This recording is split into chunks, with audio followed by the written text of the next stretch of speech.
Welcome, everybody. Thank you for joining me again. It's great to have you.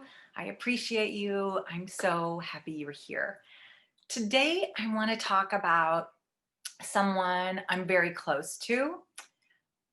She's the original OG of Shield Maidens in my world, and that's my mom. She's actually the real OG when it comes to being a mom. You know, a lot of people dream of having children and having a family, kind of a mini version of themselves in some respect. Not necessarily looks. Adopted children can be very much like you because of how you raise them. Um, but just a great human to send out into the world, right? My mom was like truly the original gangster when it came to that. Her whole world was being a mom. Of course, I was raised in the 60s and 70s. So at that time, it wasn't uncommon for more moms to be able to stay home, raise their kids. And that was their full-time job, was raising children and taking care of their spouses. And I'm very fortunate because my dad also sees that as a full-time job. And he always said he wouldn't be able to go do what he did if my mom didn't do what she did. So there was a great mutual respect there. But I want to talk about my mom and my faith. So when I was little, of course, my mom, we were a very stereotypical family of the 60s. My mom would get my brother and I dressed for church every Sunday, would schlep us to the church, would be exhausted before we were done, trying to get us to sit still and all that sort of thing. She taught Sunday school before church. She had us sitting next to her in church, and then she'd schlep us home and all that good stuff. It was an exhausting day, quite honestly. It wasn't a relaxing, inspiring moment for her. At one point, we had a preacher who pulled her aside and basically told her not to come if she was going to bring us, or to leave us somewhere else because it was disruptive to church. And my mom, of course, was heartbroken. She felt like she was doing everything she could to bring her babies to church and try and instill some sense of morals and ethics in them. And my great grandmother said something really wise to her when my mom told her about that. And my great grandmother also went to the same church. And she looked at my mom and she said, "The preacher's wrong because the church isn't his to decide. The church belongs to those babies. We're just here as caretakers." She was right. You're here as an adult, as a caretaker for that next generation. The other formative moment that happened for me, though, I think I was like about in second grade.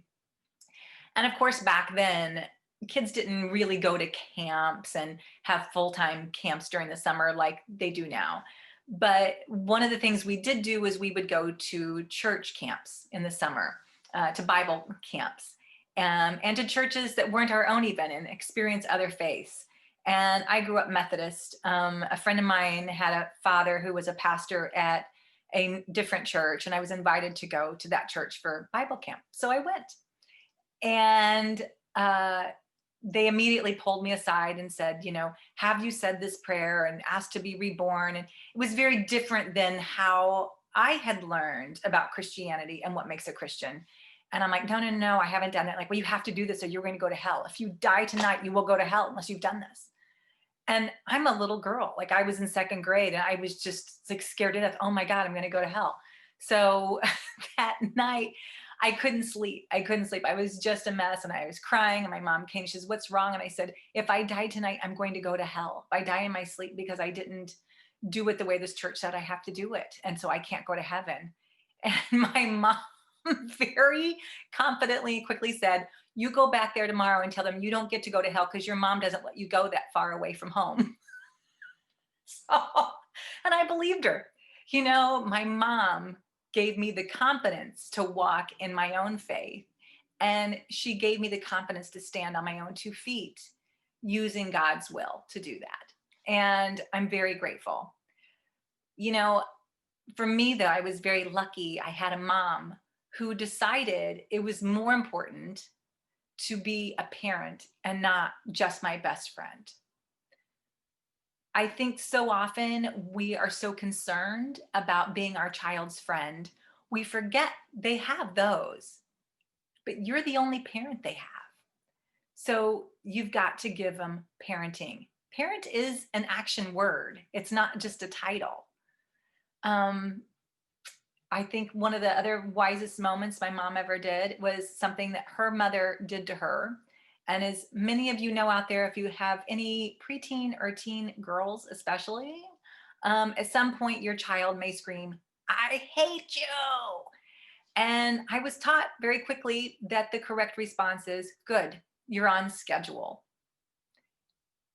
It is a child's job to want to resist a parent, but it's a parent's job to say, "I'm still in charge. I still have this. Even when you're angry at me, I still have this. I'm still in control of the situation." That's what God does for us. What a loving father. Sometimes we're angry at God. Sometimes we're not happy with the situation. And sometimes we want to yell and scream, "I hate you." And God just looks down and says, "Good, you're on schedule, but I still got this." So when it comes to your dream, just remember, God still got this. He's still in control. So keep working towards that dream that's in your heart. He's got you. Bye bye. Take care. Go live your dream. Don't forget to like, subscribe, and hit that notification bell.